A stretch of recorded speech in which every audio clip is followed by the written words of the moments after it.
The bottom line is you got guys like Dustin, Justin, and Charles Oliveira that are fucking whooping these young kids' asses because they're all making business decisions.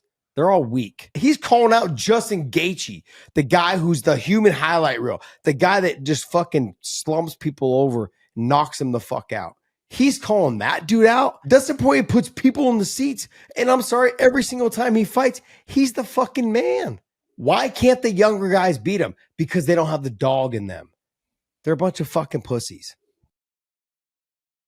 Unfortunately, right now, yeah, you've got some really good promotions. You've got KSW that is solid, but it's more of a one country promotion being Poland. But still exciting as fuck. They're one of the best promotions to watch. Fantastic. Absolutely. They put on a hell of a show. Super entertaining. You've got Brave that's in, Africa and the Middle East at times. Okay. They're putting on some good, shows. You got Ryzen. They sell out every time. Locally, they sell. Ryzen in Japan is, coming back a little bit and, trying to branch out a little bit. One has really turned into not MMA. No. One has really turned into, a kickboxing, Muay Thai with small gloves organization. That's okay. But there are some good, organizations out there, but they're not competition in any fashion. Mm-hmm. Even with their fighters, which the UFC takes, they're not competition for the UFC. No, they're not. But I think ultimately what you have to get down to is that when you start a promotion here in the States, you have to make sure that you realize what your market is. A lot of these promotions that are starting, like they don't realize what the market is. They're trying to create a promotion based around, I want someone from Japan. I want someone from Dagestan. No. If you're in the U.S. market, make a U.S. market promotion. I'm sorry, but I've been in business in this fight business for a long time. John, if you're doing fights in North America, build around North American fighters, Canadian, American, whatever it is. And then as you get bigger, build on beyond that. But right now, they're trying to build on, be like, I want an Irish fighter. I want a UK fighter. I want a Paris fighter. No one gives a fuck in the U.S. They barely care about their own people, let alone other people from other countries. Yeah. Build your promotion from the ground up. Let me give you a little tidbit. If you're a promoter, look, Karate Combat, I love what they were doing. They're in some drama right now, like $250,000, almost $300,000, $400,000 with the fucking lawsuits. Yep. They're in trouble. Sure. I wanted them to be around. I love what they're doing. I was pitching for not in Karate Combat, but I was pitching for me to fight like Nate Diaz, and there was a little bit of back and forth about Nate Diaz and I fighting. A little bit. Nothing like, hey, sign the contract. But I was like, hey, that's a great fight for us to just see what happens in boxing only. We can't seem to get it off the ground because no one cares about fighting. No, they've lost interest in fighting. I don't know what that's from, John. Is that from a flood of the UFC market? Is that from the lack of interest from the fans in terms of pay-per-view? Is it because the TV industry right now is totally fucked and turned upside down? That's a huge part of it. It's a combination of, I think, everything all together. Absolutely. I think you also, let's be honest, lack of stars, both in boxing and in MMA, and a lack of performance for a certain fighter problem. Absolutely. For a certain amount of time. Take a look at the last pay-per-view in boxing. Take a look at the last couple, and you look and you go, those were shit fights. Devin Haney's fight, shit fight. Devin Haney sucks. Canelo's fight, shit fight. Yeah. And you look and you go, man, you guys are not helping yourselves. No. You're putting on a performance like that someone's paying for. No, man, you got problems. How can I pay you $35 million and you put on a performance like that? Show me like you really want it. Give me the Roberto Durans. You talk about like Kelvin Gastelum being like your Roberto Duran. Like I want those kind of guys. And we lack those. And here's the other thing is when you have the guys that are like a Dustin Poirier, which I'm fucking one of the biggest fans of Dustin. But you have guys like Dustin Poirier and like guys that are supposed to be coming up can't beat the old dogs, Justin Gaethje, Dustin Poirier, Charles Oliveira. They can't get past them. Those guys have been ranked in the top 3 or 4 for fucking 4 or 5 years. Why can't the younger guys beat them? Because they don't have the dog in them. They're a bunch of fucking pussies. And people can quote me on this. They can take this clip and they can spread it all around. The bottom line is you got guys like Dustin, Justin, and Charles Oliveira that are fucking whooping these young kids' asses because they're all making business decisions. They're all weak. That's the problem. You got guys, and I love Arman Sarukian. He made a business decision when he decided to pull out. And the UFC's making him pay for it.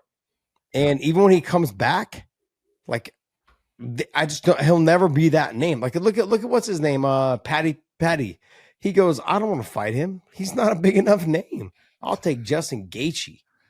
I'm like, damn, dude. This dude to me, I wasn't a Paddy Pimblett fan.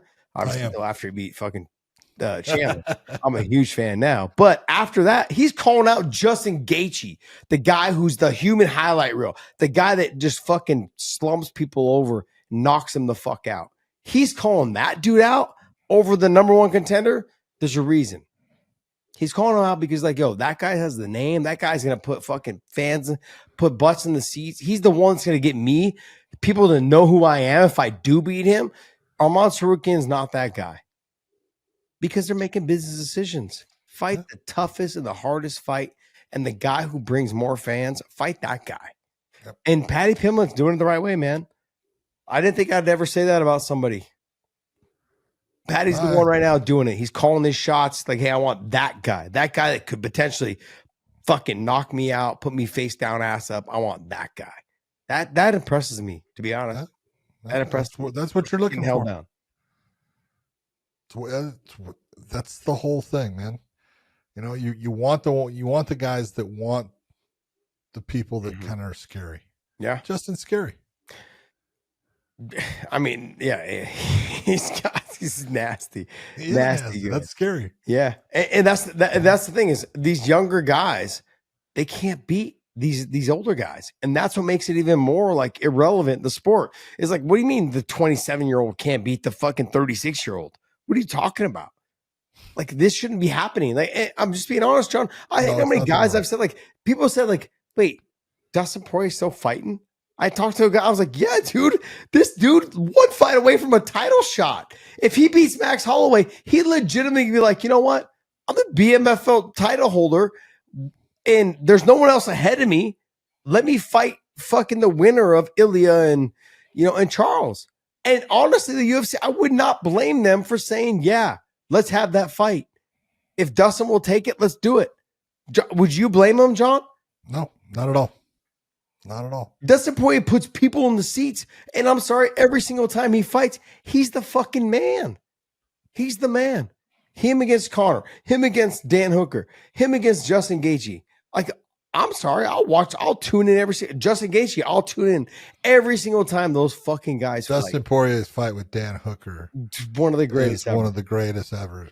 People, I'm not sure how many people actually saw it because of the time that it was done, but damn. But John, what a fight. He lost the first two rounds. He dug deep in 3, 4, and 5 and said, fuck you, I'm not losing to this guy. And came back and won.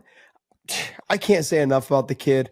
Love the kid. Just like Justin Gaethje, same thing. I know in the past, like Justin even had posted some comments about me on Twitter because I had questioned about like his fight IQ, which can always be questioned. But I love him. Doesn't mean that I love him any less. Like, one thing I want people to realize is on this podcast, when these fighters are done and they're retired, I'll always have a place for them to come and talk on our show. The media will not. You will not hear an Ariel Helwani calling these guys afterwards and be like, yeah, come on my show. You're done fighting. They don't give a fuck about you. Trust me. So those guys, don't expect calls from MMA Fighting. Don't expect calls from MMA Junkie. I love those. I love the networks that are on there. I get it. I love the people that do the interviews. I love them all. But once you're done, I've had conversations with these guys. They don't call you afterwards. Not just me. I've talked to all the other guys at AK. They're like, yeah, they don't call me. They don't talk to me. They don't interview me. Nothing, unless I got something coming up. You'll always have a platform on here. We've interviewed Randy Couture. We've interviewed Chuck Liddell. We've interviewed BJ Penn. We've interviewed Patricio Pitbull. We've interviewed every facet of fighters on this platform. I'm going to keep doing it. I'm going to keep having the old school guys on here because those guys deserve to have the respect that lay the groundwork for this sport. So Look, I don't want to vent too much on you guys. It's been a long week for me in terms of family stuff as well as like just overall in general.